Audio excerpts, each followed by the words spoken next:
Greetings, young Padawans. It is your Jedi Master, Mrs. Kessel, here to direct you on how to do our second challenge in our STEAM Wars, which is levitating a sphere.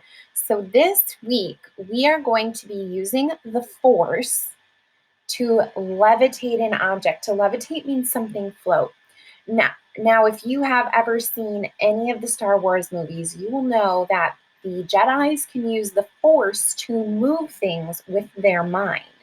In one movie, Luke even lifts an entire spaceship out of a swamp. So we're going to start a little smaller, and we are just going to make a small ball float this week. Okay, so obviously you are on my blog. That's how you're getting to this video. Once you're in the blog, you need to click on the slideshow. And right now I'm going to go through the slideshow with you so that there's no confusion on how to do anything.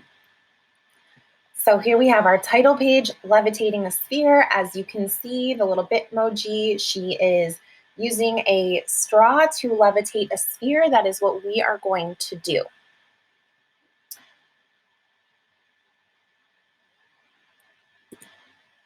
So parents, I have some at-home teaching tips. These are basically how I run my STEAM class, the principles I run my room on.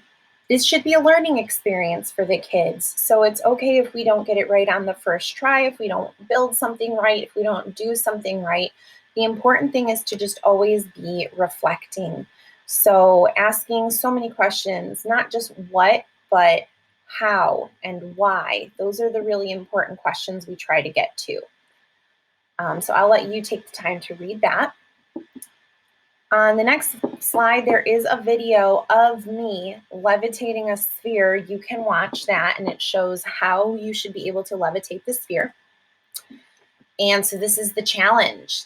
The objective of this week's challenge is to use the Force to make a small ball levitate, which means float, for at least 3 seconds. So seconds is going to be our unit of measurement. So you're going to need a stopwatch that can be on your phone, that can be an actual stopwatch. If you don't have either of those available to you, you can just use a clock on the wall with a second hand. What you are going to need is only 2 things. You're just going to need a bendy straw and some sort of small ball. So like I said, I am using a ping pong ball. It's actually a Halloween ping pong ball. It has a little eyeball on it. We're at home, we're not at school, we have to improvise. So a bendy straw is ideal. If you have a bendy straw, this is what you want because you're going to need it bent up so that you can levitate the ball on top of it.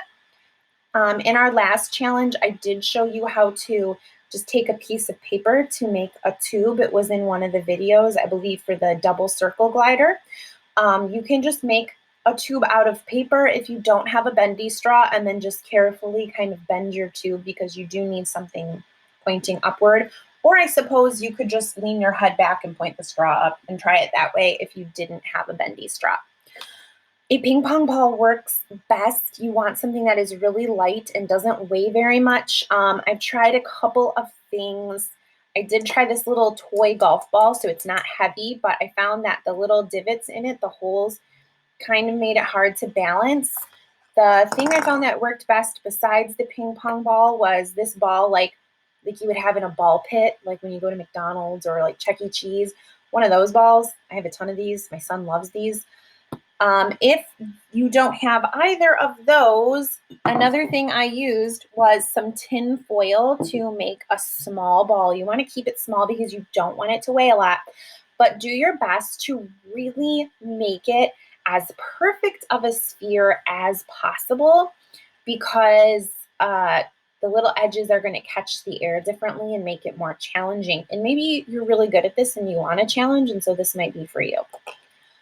If you have a younger student, kindergarten, first, second grade, who's having trouble with the challenge, if you look on the materials needed slide, I do have a link that will take you to this website, and it's going to show you how to build a cone around your straw. so that it's a little bit easier for the younger kids. The trick to that is making sure it's sealed so that the air can only go straight up and nowhere else. So you might need like some clay or some Play-Doh for that if you're doing the simplified version. So the things you should be asking yourself is, can you use the force to levitate a sphere? I believe with enough practice and patience and focus and concentration, you absolutely can. So imagine if you had the ability to levitate any object, what would you choose to levitate? What would make your life easier or more fun? Maybe you want to levitate yourself and fly around. Maybe you want to levitate your cat. I don't know. You tell me and share that idea with a family member. Come up with a plan. To master this STEAM skill, you must be able to levitate a training sphere for a minimum of 3 seconds. So what are you going to need to do to achieve that? How are you going to need to breathe? How are you going to need to aim the straw? What is your plan? Create and test. You don't really need to do much to construct the levitation device. It's just the straw, unless you don't have a straw or if you're building the little funnel. But you're going to need some practice. Even I, a seasoned Jedi, had to go back and practice this a little bit. And with your family, you're going to keep track of each person's levitation times in seconds, just like you did last week for the gliders. You had to record everyone's data. You need to do that this week as well. And I have a link to that recording sheet on the next slide. And then improve. What can you do differently to levitate your sphere longer? Can you increase your levitation time with practice? So once again, do you need to breathe differently, hold the straw differently, sit or stand differently, use a different ball? What is going to improve your time? And then here's where you're going to go to the recording sheet. You're going to click right here on the words click here, and it's going to take you to the recording sheet for this week's challenge. With your family, you are going to take turns trying to levitate your training sphere. So just to keep things a little clean, each person should have their own straw. Just from my practice, I've noticed this gets kind of spitty. And so you, especially with coronavirus, we don't want to be sharing germs right now. So make sure each person has their own straw or their own tube. You can share a ball. That wouldn't really be an issue, but just make sure you have your own straw. Okay, and you're going to take turns. I take my first turn, then the next person in my family takes a turn, then the next person, then back to me, so on, okay? So you're going to record it in seconds, like I said, and when you see that recording sheet, it's going to prompt you to make a copy so that you're not writing on my sheet. You are going to click make a copy.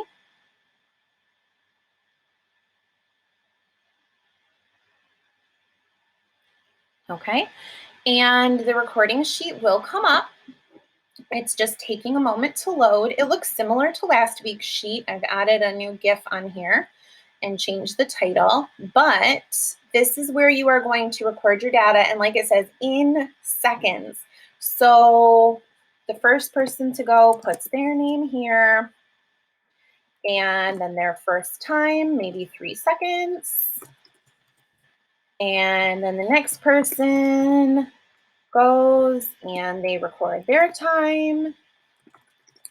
And the next person goes and they record their time. Okay. And after everyone has had a turn, then you go back to the first person. Now this week I am asking you to do a little bit of math. I am asking you to average your times. Last week it was optional. This week I do want you to do it. So younger students, your parents can help you with this, but 4th and 5th grade students, I expect you to be able to do this because you should be some long division masters by now. So to come up with an average, it's pretty simple. How you do an average is you take all of your data and add it together. So let's say on my first try, it was 3 seconds. My second try was 1 second. My third try was, let's say, 4 seconds. And my next try was, let's say, Hmm. 3, 4, 2 seconds. Okay, I add this up. 3 plus 1 is 4, plus 4 is 8, plus 2 is 10 seconds. Okay, so I took my 4 trials and I added them up and I got 10 seconds. Now I take that 10 seconds and I divide it by 4 because there was 1, 2, 3, 4 tries. 10 divided by 4. Well, 10 goes into, or 4 goes into 10 times. 4 times 2 is 8. 10 minus 8 is 2. I can't put 4 into 2, so I have to add my decimal. Then I drop it down. So now I have 20 divided by 4, that's 5. And subtract 20, I have 0 left. So my average is 2.5 seconds. So even though two times I got 3 seconds or higher, on average, I was only able to levitate the ball for 2.5 seconds. So that would go in my average. Whichever person has the highest average this week is the winner. You can also just do this on a calculator. Once again, 4th and 5th graders, I would like you to actually do the math, but younger students, you can do this on a calculator since you might not know the long division with decimals yet. So once again, you add together all of your times, then you take that number and divide it by 4 because we did 4 tries, and that's your average, okay? Once you have put your averages in, I'm gonna put mine in there, okay? Once you've put your averages in, make sure you add pictures. I know last week some people had trouble adding pictures. I've made it easier this week. I took out the box. So all you have to do is click down here. If you're on a computer, you click Insert, Image, and then it just depends on where you have the image saved of you working on this. So if you have saved the picture to your computer, you would click Upload from Computer. If you are using Google Drive, so I think this is the easiest way. If you took a picture on the phone, upload that picture to your Google Drive, and then when you go on the computer, it will just be right there in your Google Drive. If you are working on this from a phone or a tablet, if you have the Google Docs app on your device, it's really simple. You just open this sheet up in the app, and then there's a plus sign at the top. You click the plus sign and it will let you add an image, and that's the easiest way. So please make sure your face is in the picture. Maybe you can even put a video of you floating the device. Like I put the video of me floating the sphere. That would be really cool if I could actually see you do it. And then the last thing you're going to have to do is share this doc with me. So once again, you click the share button, and then you type in my name, Kessel, Diane Kessel at Dearborn Schools. You can add a note if you want, and then you click send, and it will send me your doc, and I'll be able to see it, okay? I'm really excited to see what you guys are able to do this week with enough concentration and focus. And as always, may the force be with you.